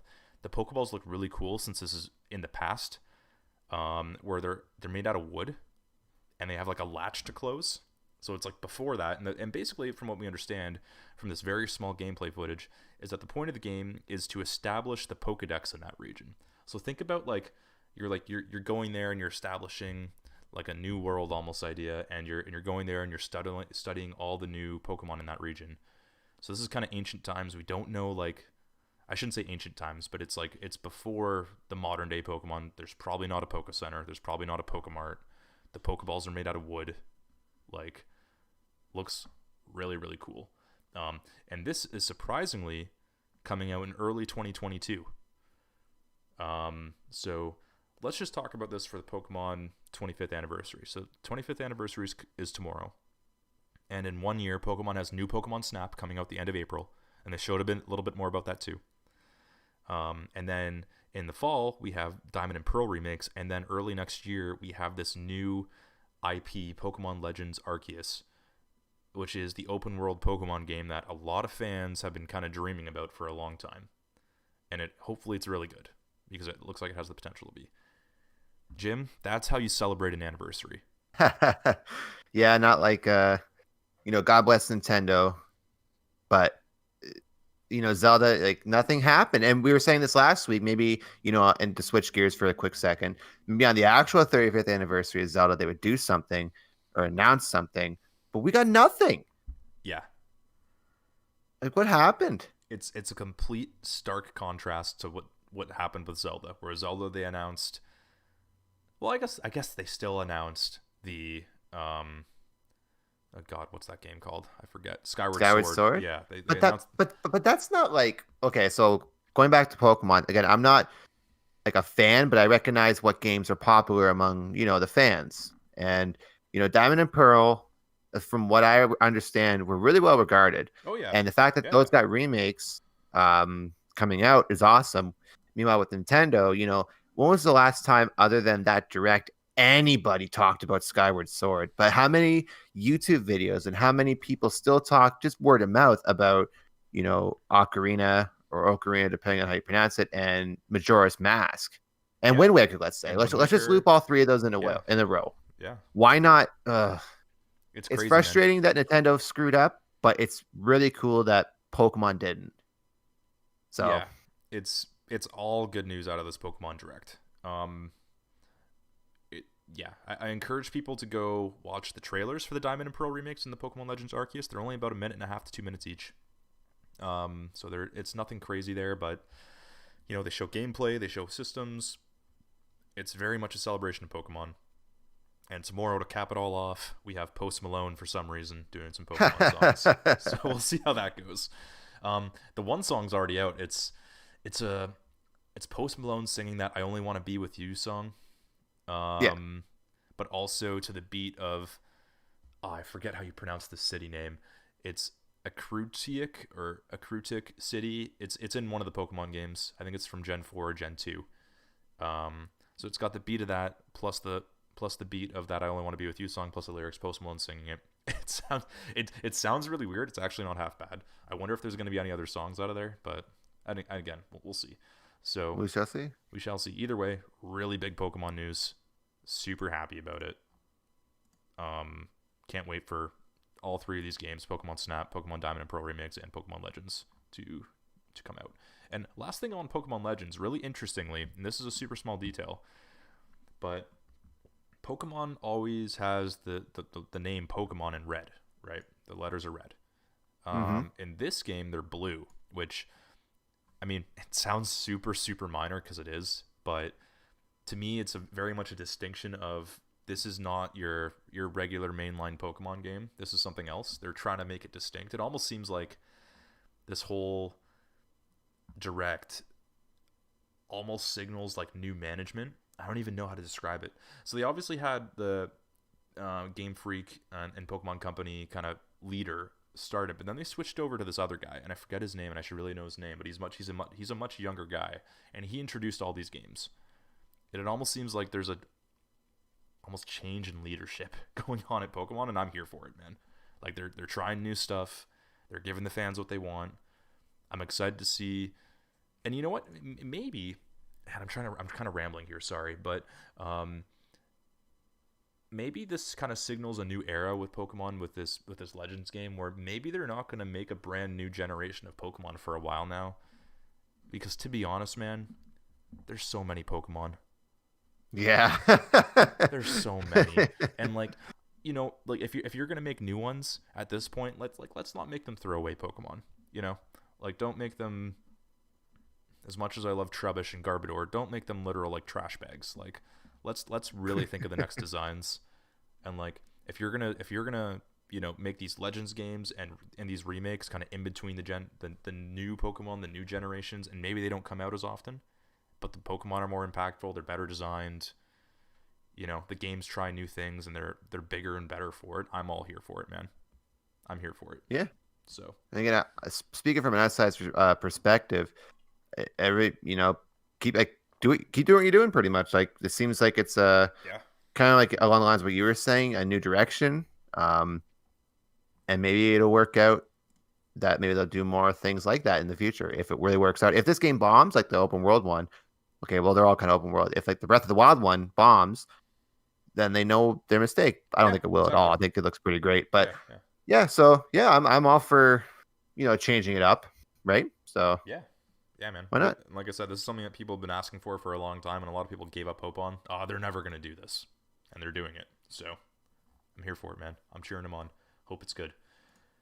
Now let's get into the main topic of the show, which we might ultimately not talk about as long as we need to, but we'll see. And that is that Anthem 2.0 has officially been canned. Jim? Yeah. I don't know how many episodes ago it was. I think it was a couple weeks ago. We talked about how it was reported that, the high-ups EA, I think it was EA, the higher-ups EA were kind of reviewing whether or not they wanted to move forward with Anthem 2.0, which I learned was actually called Anthem Next, but I'll say 2.0 because I've been saying it for weeks. So at that point in time, it was reported that week we would know, but it only came out today, or not today, yesterday, or 2 days ago, can't remember, that they are ceasing development on Anthem 2.0, but, and this is a big but, the game will still be running on its current servers, but essentially the kind of like Battlefront 2, the support for it is kind of gone, but the game will still remain live. So you can still play Anthem. It's not like taken off the store. You can still play Anthem. It's just it's never going to change. It's going to stay the way it is. So a quote from what's this person's name? From Christian Daly, who is the head of BioWare Austin, who is kind of spearheading this Anthem 2.0. His quote was, "I know it'll be disappointing to the community of Anthem players who have been excited to see the improvements we've been working on. It's also disappointing for the team who were doing brilliant work. And for me personally, Anthem is what brought me to BioWare, and the last 2 years have been some of the most challenging and rewarding experiences of my career." So, like we were saying earlier when we were talking about Gaia, it sucks that it seems like, some real work was being put into this game that I don't want to say it was dead in the water, because I think it was popular enough when it first came out, but this game kind of went on to be dead in the water. It sucks when they're really trying to improve it and they're really trying to get their player base back, or a new player base to come on board. And then again, it's just kind of put to the side. It's kind of put down. And it sucks because, again, this could Anthem. Me personally, I was kind of looking forward to what this Anthem 2.0 was going to be, because I have interest in playing Anthem. I still do, admittedly. I did maybe have downloaded it earlier, but with the intention of trying it another day. I don't want to get super into it or get addicted. If I do, that's cool, but I don't have the intention of getting hardcore into Anthem. But I was interested in seeing what this 2.0 was going to be. I mean, they were developing it for long enough, so I don't know. What do you think about this?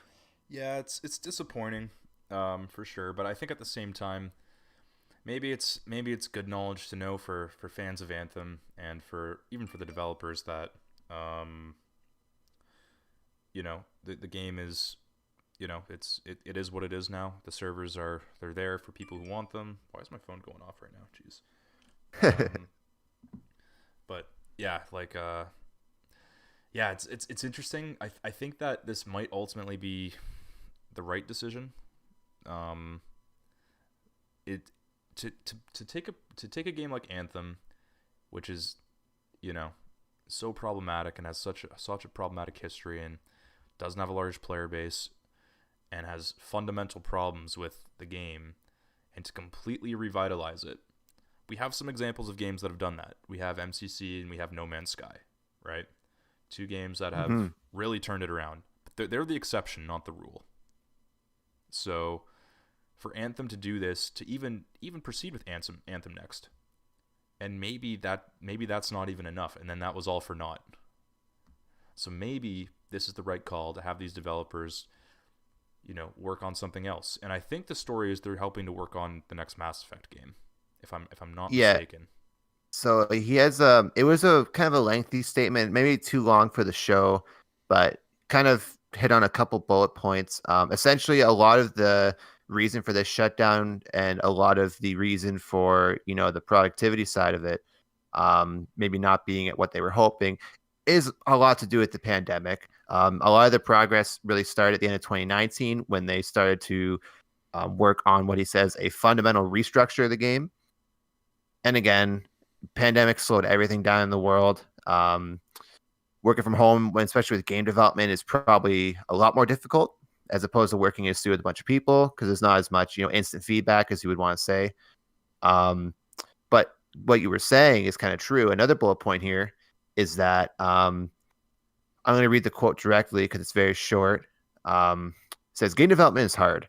Decisions like this aren't easy. Moving forward, we need to laser focus our efforts as a studio and strengthen the next Dragon Age and Mass Effect titles while continuing to provide quality updates to Star Wars The Old Republic, which I find interesting because, The Old Republic's a fairly old game, but the fact that it gets regular content updates, it's pretty cool that they still have a bit of focus on that because that still has a fair amount of players and it's fairly popular. So, Yeah. I mean, there's the grass is always greener on the other side. It does suck again.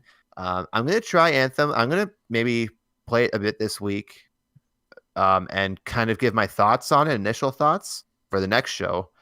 But yeah, I was actually really looking forward to trying Anthem 2.0. Yeah, I don't know. Any other last thoughts before we kind of get to a little in memoriam of other games that were of the same fate? No, I mean, yeah, it's all disappointing, but I think ultimately the right move. If these developers are going on to help the new Mass Effect and Dragon Age and even the Old Republic, that's good news to me. That they're going to titles that are not out yet. They're going to titles that very much still have a chance to capture an audience. I would hate to see these developers do all this work, and clearly they already did a lot of work on it, but to do even more work and for it to just come out and kind of just be like a fart in the wind, you know? Yeah. Not to say that their game's a fart, but it kind of is. No, well, and again, I'll play it for the purposes of talking about it next week. But maybe it's really bad, maybe it's really good. You know? From what I understand, the core gameplay is awesome, but it's just there's fundamental problems with the game and how you I don't know, progress through it and the questing and all that. But it'd be interesting to see how long these servers stay up. Yeah, especially if they're not doing any more like updates for it. Really, it's just going to kind of run as it is. Yeah, so I imagine that'll be dependent on the player base. They'll probably keep them up for a good amount of time, anyways, just for anyone who still plays the game, so at least they can do something for a bit. But Yeah, they might pull the plug on this even this year, man. Well, we'll see. yeah, I can see it happening. I mean, and in the end, it's almost a good thing for the old Anthem game too, because I'm sure that news of 2.0 being canceled will probably pull again. It worked for me, or worked on me, I should say. It'll pull people to go back and maybe see what Anthem was all about, especially now that it's on Game Pass and EA Play, and it's fairly cheap. It's not. It might still be full price. What am I talking about? But whenever it's on sale, it's dirt cheap still. and like whenever it goes on sale, it's like $2-3, which is like nothing. So either you buy the chocolate bar and the vending machine, or you buy a full game. Yeah. So I don't know. Well, So rest in peace, Anthem. or Anthem 2.0, I should say. Yeah. Um, kind of a bummer, but anyway, to kind of be a little bit more of a bummer, to kind of get into a little bit before we conclude the show here, I just wanted to talk about. I have about 5 or 6 games I want to just briefly mention here, and maybe get your thoughts on a couple of them. Just games that were kind of not in the same exact situation, but games that were canceled prematurely, or games that just never end up coming out for whatever reason. Last week we were talking about Dinosaur Planet on the N64, which famously went on to become Star Wars. God, I wish. Star Fox Adventures on the GameCube. Yep. We talked about this month. We talked about GoldenEye 007 on the Xbox Live Arcade. That was done, never came out. And when we were talking about Star Wars back in January, when Lucasfilm Games was first announced, we talked very briefly about Star Wars 1313, which was going to be this third-person action game, kind of focusing on the underworld of Coruscant, level 1313, and that got canceled. So I just want to talk about a few games like that. The first one, this is the oldest one I have on here out of the 5, is Thrill Kill. So Thrill Kill was this old PS1 fighting game that was being developed for a while. It was pretty well done, but it was super violent and very mature themed. You had a character with, I might be paraphrasing here, but I think I'm pretty well on the ball. You had a girl that had, I think it was either knives or swords you had a guy with knives or swords for hands. You had a guy in a straitjacket. You had a girl in like S&M leather. You had all these, like, it was more mature. It was for adults, right? Yep. It was kind of being called the next Mortal Kombat in terms of, I guess, how graphic it was or how controversial it was going to be. And that's why it got canceled essentially. But you can easily find bootleg copies online. And I'm sure you can download it for free online too. I'm sure there's a ROM dump somewhere. Another one I want to talk about is Fable Legends, which was essentially the co-op Fable game. There's going to be a hero and villain system. Yeah. And when Lionhead Studios kind of got closed, this game kind of went with it, which is kind of a shame. I think Fable Legends sounded pretty cool when it was first kind of being talked about. Do you remember a lot about Fable Legends or no? I played the beta when that was out, so I actually played Fable Legends for a bit. It definitely wasn't the right direction for Fable, but it was a pretty game, and it played well. It just wasn't the right thing for Fable. Unfortunately, it led to the studio closing. Yeah, and that sucks. Fable is a kind of a funny series too, because from what I've only played, weirdly enough, the only one I really played is the second one. And from what I understand with a lot of like hardcore Fable fans, and that's funny you say that, because I always hear the first one's the best one, and then with each game that came out, it just got worse and worse. But I really liked Fable 2, so maybe I like Fable 1. I mean, they're all on Game Pass, I guess, or I think I own them anyway, but regardless, let's move on to another one, kind of more famously, Rainbow Six Patriots. So it was being developed. The next Rainbow Six game going to be single player and multiplayer. The trailer they had for it, I thought it looked really cool, and I was actually really excited to play this game. I don't know if was it going to be. It was around when like the Xbox One and PS4 were coming out, if I remember correctly. Yeah. Yeah. It was before. Well, I guess before it. So. Yeah. So this game kind of they reevaluated, and they kind of wanted to, in the end, develop a more next gen experience for Rainbow Six. Maybe they felt it was too similar to Vegas. Maybe I'm not sure. But that ended up turning into Rainbow Six Siege, which, as much as I don't really care for that game, it's probably the right move on their end. Oh yeah. So I mean, look how successful that game is. Wow. Which I don't know. That game, I always consider it kind of toxic in terms of like the actual. If you and I were to play with a team of other people, I don't think I'd have nearly as much fun. I think you have to have like a team of just your friends, because, man, when we used to play a little bit and we'd have like a random person or two, they would just, if you did anything wrong, you would get grief, and it sucks because I'm just trying to learn the game essentially, and all I'm getting is shit, and like it really takes away from it.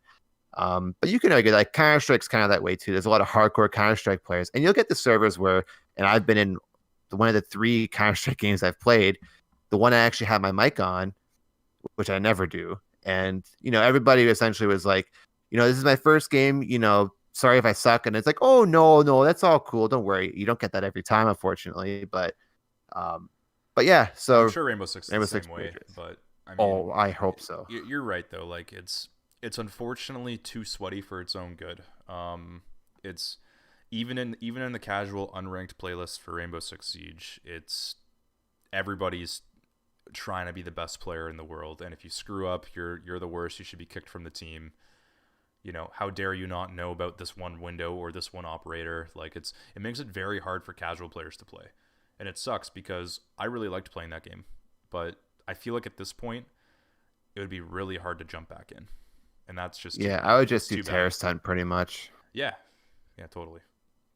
So anyway, the last two are kind of two more that I feel one's kind of topical because there has been a little bit of news swirling around recently of some Silent Hill games in development that might be announced this year or come out this year or whatever. But Silent Hills was famously canceled after Hideo Kojima was leaving or after he left Konami, Was and they were forced to kind leave. of in a It was a depending on the whole which way thing. you look at it. Oh my god. That could be a whole episode on its own. But you know, his relationship got sour, and in the end, they ended up canceling it. But it famously had the PT, standing for playable teaser, on the PlayStation Store. And after Silent Hills kind of got canceled, for a little bit you could get it, but kind of famously, people were selling their PS4s with this game downloaded on it because it got taken out the store, like Cyberpunk. Eventually, Yeah, the only way you could have that Um, game is if you downloaded it before they took it down. Like you can't transfer it to and- the PS4. Like you have to have that game on your PS4 downloaded, and that's the only way. It's almost like a piece of like gaming history that you own, which is crazy. yeah, and you can get people have remade it on PC in like I don't know if it was Unreal Engine, but people have remade it for PC like pretty well, like 1-to-1 remake, which is cool. I've seen some videos of a work in progress, but yeah, and to be honest, I was actually really excited for this game, even though I don't have a PS4 anymore. At the time, I did. Or no, it was after all that fiasco. But anyway, so I would have definitely bought this game and played it, especially since not only Hideo Kojima, who I'm not I'm not a player of the Metal Gear Solid games, and I own Death Stranding, but I haven't played it yet on PC. But he's definitely very talented, and he's definitely a man with a vision. And when he puts his mind to something, he puts his whole self into it. And not only that, but you had Guillermo del Toro also attached to direct the game with them, which is really crazy because Guillermo del Toro is an insanely talented movie director and especially creature designer. So, I mean, we could have had a really cool looking Silent Hill game with him on it.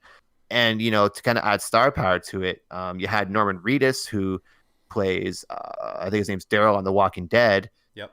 It's been a long time since I've watched that show.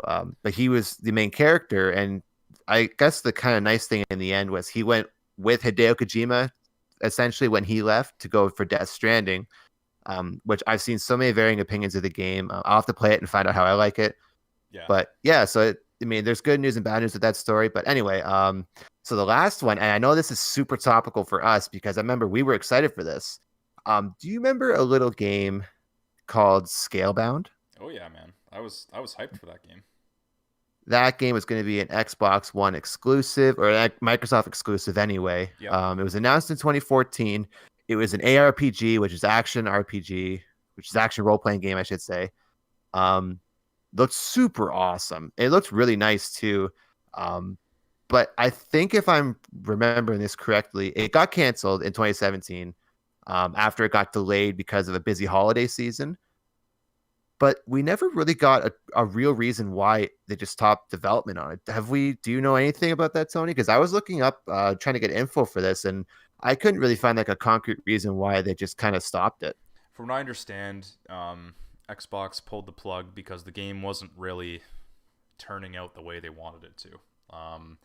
The project had been in development for many years, kept getting delayed. The game wasn't living up to kind of what they expected of it, and ultimately Phil Spencer and the team decided that the game should be canceled because it just wasn't gonna, in the state it was in, it just wasn't gonna be a good game. So they opted basically for quality reasons, from what I understand. Which I guess is a good thing in the end. Like as cool as it did look, maybe it's the right decision. It might have right? been, and we'll never know. And there are rumors about that game, funny enough, that Nintendo might pick it up, and it might come out on a Nintendo system at some point. But, Ooh, interesting. We'll see. But unfortunately, it did kind of sour the relationship between Platinum Games and Xbox, which sucks. But yeah, man, like that game was famously canceled, especially when that was just at the start of Sony just pumping out incredible exclusive after exclusive. That was the start of it, and Xbox had just canceled like one of their big exclusives that they showed off and have been hyping up for a number of years now. It showed up at a couple E3s, and it got shut down, and it sucks. But I mean, I guess we'll never know, or maybe we will know at some point if it was the right decision. But famously canceled. I think it looked cool. It looked definitely very JRPG, which isn't a bad thing, but Yeah. It definitely had that feel to it. So we could have had like a super cool exclusive, but yeah, I don't know. So like I said, that was just a little in memoriam for just some kind of fame. Like there's tons of these games. There was just, to kind of go off on a little one here, because I didn't mention this in the Star Wars episode. There was a Star Wars game being developed out in EA Vancouver that was going to be very single player driven. I can't remember. Was it Visceral Games? I think Might have been Visceral. and I guess that game ended up in a way kind of, and there was a screenshot and like a little teaser for it, which was cool. I mean, I'm always excited for Star Wars stuff. Any new Star Wars content, I'm almost kind of biased just because it's such a big universe and there's so many different, ways you can go about everything. It's just exciting getting new content. And the fact that this kind of got, I want to say it didn't get canned, and I might be misinformed, but they kind of saw, that kind of made the way for Jedi Fallen Order in a way. Yeah, sure. So maybe it's a good thing it got canceled, but I don't know. It seems like all the cool Star Wars projects get canceled, I'm realizing. But anyway, well, I mean, maybe they got canceled for a reason, right? It's hard to Yeah. Everything sounds like a good idea until it's not. So, I have a couple of Yeah, these as well. Not many though. I think the one I wanted to mention was, do you remember Black Tusk Studios? oh, the name sounds familiar anyway. So Black Tusk was the Coalition, the developers of Gears of War before they became the Coalition. Okay. So they had a little project announced in 2013, and it was shown at E3 2013. And the game didn't have a name. It's an unknown project, but the trailer's out there somewhere, and you can look at it, and it looks very much like Splinter Cell. And that game never saw the Really? light of day because they became the Coalition, and they started working on Gears of War. That's pretty cool. I'll have to look that up after. Yeah. It looks really interesting. It's just a CG thing, right? It's not gameplay, but it very much gives you the Splinter Cell / Perfect Dark kind of vibe. And maybe workings from that game might actually make it into the Perfect Dark game. I doubt it, but we'll see. But that's a really kind of unique one. A game that was announced, never had a name. It was being developed by a new studio. That studio turned into Coalition. The game never saw the light of day. Scalebound I also had on my list, but another one, and this is a bit of an interesting one, is Phantom Dust. So if you remember a couple years ago, Xbox put out Phantom Dust HD or whatever, which is just the OG Xbox game for free and everybody could download it. But originally at E3 2014, there was a teaser shown for Phantom Dust, and it was actually going to be a brand new game. It was going to be a brand new Phantom Dust. It was going to be a sequel. And eventually the developer and Microsoft kind of parted ways. They had a disagreement. The game never came out, and instead they just made the original HD, and that was it. But there was a sequel for Phantom Dust, and that was going to be an Xbox exclusive at some point. So another Xbox exclusive that got canceled during the Xbox One generation. And lastly, and I mentioned this last week, maybe the biggest game of all is that Halo Mega Bloks game. Where's that game, man? I want to see that game. Fuck. I'm sure that might have been okay. Maybe. I don't know. But it's out there. That game was basically done from what I understand. It never came out. But must have been a licensing issue. I can't see why that wouldn't come out. yeah, unless Xbox decided maybe this would be damaging to Halo, which maybe it would have been. Maybe they would have been like, ah, crap, they're going to see we're selling out or something, right? So, hard to say. But that game was a thing. You can find gameplay of it online.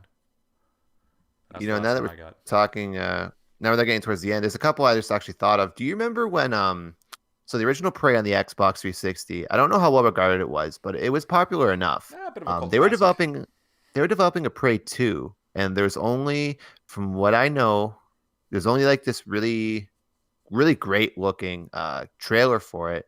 I don't think there's any gameplay or whatever. There's like the disclaimer that, like, this isn't actual gameplay. It's just like simulated gameplay or whatever. But the concept of it sounded really cool.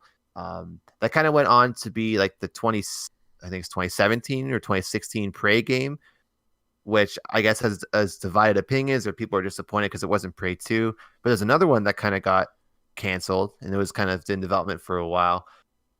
And there's other examples too. Like there's games like Conker's Quest, which ended up becoming Conker's Bad Fur Day. Conker's Quest was more along the lines of like Banjo-Kazooie. There was like a Banjo-Kazooie kart racer that ended up getting canned. Although the one came out on the Game Boy Advance, and it's very hard on the eyes. I've watched somebody play it on YouTube. It's very hard on your eyes. You got, I think we talked about it before too. I don't know how many episodes ago it was. We talked about Donkey Kong Racing. That was kind of a thing on the GameCube for a bit. Yeah, like there's so many canceled games that. Oh, there was also, now that I'm thinking about it, there was also I don't remember. I don't know if it was called Alien Crucible, but there was an Alien game that was going to be more RPG like, and then we ended up getting Colonial Marines at some point down the line, or whatever happened with that game. That could be an episode on its own too. There's a lot of examples of games that end up getting canceled or reworked. I guess you could kind of consider Battlefront 2 in that, or Battlefront 3. Oh my God, 3. I forgot about Battlefront 3. That's so a famous one. Battlefront 3 is another famous one, like you just said. Kind of crazy that, there's tons of gameplay footage of that, I think it's just the alpha online. A lot, if not all, the campaign cutscenes are on YouTube too. You can watch those. Really cool stuff. Sucks. Again, RIP to all these projects that were dead in the water. RIP to Anthem. Arguably RIP to Cyberpunk. I don't know. Just I don't know what else to say about this stuff. Yeah. Yeah, I mean, it's interesting. Like these projects get canceled for a reason. Sometimes it's a disagreement, and maybe the game should have come out, and maybe other times it just goes, this game isn't going to go. It's not going to go well, so let's not put it out. Or, hey, let's turn this game into something else, and maybe that's a good thing too. So, for better or for worse, right? Yeah, exactly. So let's end the show again with another positive segment, and that'll just be, what are you looking forward to playing? I said this last week too, when I mentioned at the beginning of the last episode. But I'm really excited, and I believe it's tomorrow night we're planning it. I'm really, really excited because I haven't even opened it yet, but I'm really excited to play Phasmophobia. Just the concept of getting spooky with the fellas is like super, super intriguing. Oh, yeah. I like horror games quite a bit. I like co-op ones even better. And I can't think of 3 other people better to play it with, because we game together all the time. And we only recently started to get into horror games together, and like our main focus is usually battle royales or multiplayer in general. But tactical military. Shooters. Yeah, God. Well, you know what? I should know God that I really want to play Red River, but I'm the only one who owns it. And I don't think we mentioned this last week, but Codemasters was acquired by EA. Codemasters made that, so there's a chance we might get a digital version of Red River on the store, or even on EA Play, which would be even better. Yeah. It won't happen. It's not going to happen at all, but I'm saying there's a chance. Chance. More than zero. What else? Yeah. And I guess to reiterate what I said last week, I'm gonna put one game to bed in a sense too after I mention this, but I'm really excited to play Final Fantasy 15 again. Again, just this week, and I mentioned it at the beginning of the show too. I feel like I'm talking a lot, but at the beginning of the show, I kind of mentioned I would get into why I wasn't gaming a whole lot this week. I've been reading a lot. I turned into a big reader last year, kind of when the pandemic, or just before it, but when the pandemic started, I really became a reader. Mostly reading Star Wars books, but I deviate every once in a while. And this week, I've been reading Lord of the Rings: The Fellowship of the Ring. So I'm going to be reading all those books, and kind of just as a nice little breather, because I read a lot of Star Wars stuff last year, and even this year too. I read, I think, 3 Star Wars books so far, but I just wanted to change because I don't want to burn myself out. So I've been reading a lot. So regardless, I really want to play Final Fantasy 15 again. I'm really intrigued. I really like the gameplay of it too. I wasn't sure at first how I was going to feel about the the not turn-based gameplay. I'm not the biggest turn-based guy, but just the fact that it's not really draws me to it. Even like when I was playing Final Fantasy 13, it's turn-based, but it's like it's very much not like in the sense of the older, like I'll go back to Final Fantasy 10, for example, where you attack, but then you wait and blah blah blah. At Oh, least it it's was a little active. more Yeah, active. it's active Yeah. turn base. Yeah. But that Final Fantasy 15 is not that way, and if the combat feels fun, I liked it a lot. From what I was playing last week, so I'm going to be digging into that this week. I'm excited. I'm actually excited to try Anthem, but I'm going to put a game to bed. That I started playing that I was super excited about, but now I don't know what happened, but I have no interest in at all anymore. Is Elder Scrolls Online. I want to get to everything else first, and I know that's a game I'd have to pump time into, and I don't Yeah. want to. I'd rather pump time into Final Fantasy. So RIP ESO,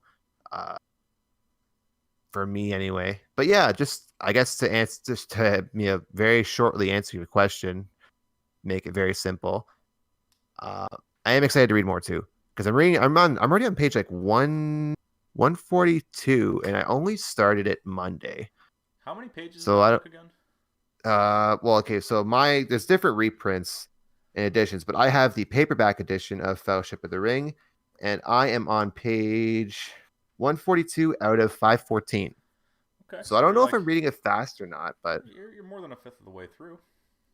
You're in the 20 on Goodreads, short disclaimer, I'm not sponsored, but on Goodreads, you can put in, and I sent a picture to you, like how far percentage wise you are in. I think I'm at 21%. No, 20. 22 I or haven't updated 23, it, you know? but yeah, so that's pretty cool. But yeah, to answer your question, to not ramble on anymore, we have hit the 100-minute mark, which is long for us. Final Fantasy 15, I'm excited to play, and Anthem, I'm excited to play. But I'm also excited to try Warzone, and it's the biggest one for this week. I think is going to be Phasmophobia for me. What about you? What are you excited to play? Yeah, I'm excited for Phasmophobia too. Like getting spooky with the boys. Don't like getting spooky by myself too much. Gonna try to finish the medium this week. That's the plan. Only have a couple hours left. Yeah, that's pretty much it for me, man. I'm probably gonna go back to streaming Halo 3 multiplayer on MCC next week. So I'll be doing that. Ooh, Gotta get sweaty. yeah, that game is super sweaty. It's what though? It's not sweaty in a bad way. I enjoy. Sound weird. Out of all the games I get my ass kicked in, especially at ranked, like I'm good at Halo 3, don't get me wrong, but with ranked, I get my ass kicked, but I have fun. I don't know. It's a weird trade-off. With COD, I get frustrated. But with Halo, it's maybe because Halo 3 is like my favorite. Ask me on the right day, it's my favorite game. No, it is my favorite game. There's always a toss-up between that and Diablo 2, I want to say, but I feel like it's Halo, yeah. man. You talk about Halo way more than Diablo. Wait till Diablo 2 Resurrected comes out. Then you're gonna really see me talk about Diablo, and we'll be able to play it together. So there you go. That's true. Very good. Very good. All right, well, let's wrap her up. You got the socials? Yes, I do. So if you want to stay up to date with us and you enjoy the show, subscribe to us right here on YouTube and click the bell if you want to be notified when we go live. You can also follow us on Twitter at FMT Show and on Facebook at Follow My Tracers, where we also post when we go live. And to quote Harley, you like that, huh? Or what did he say? Did you like that? Or do you like that? He said, like, hey, listeners, did you like that? That's what he said. Did you like that? God, I miss Harley. So yeah, Tony, where can everybody find you?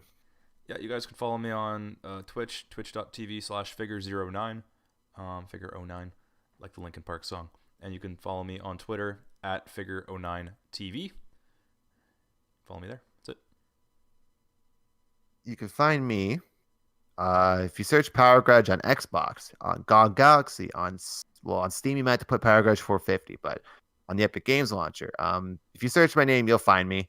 The name on the screen is Power Grudge. If you're listening to it without any video, and I have to say I'm sorry one last time.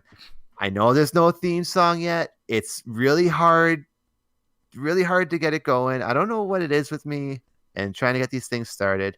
But I will say on my voice memos on my phone, I not beatbox, but I beatbox the drum beat I want to do.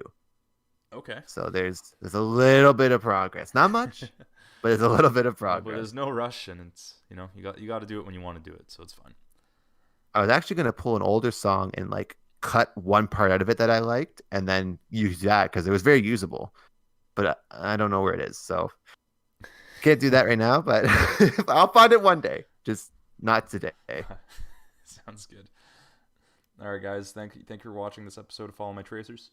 We'll be back next week. Hopefully, lots of gaming news. Everyone have a good weekend. Have a good week. Play some video games. See you guys next week. Cheers. Bye.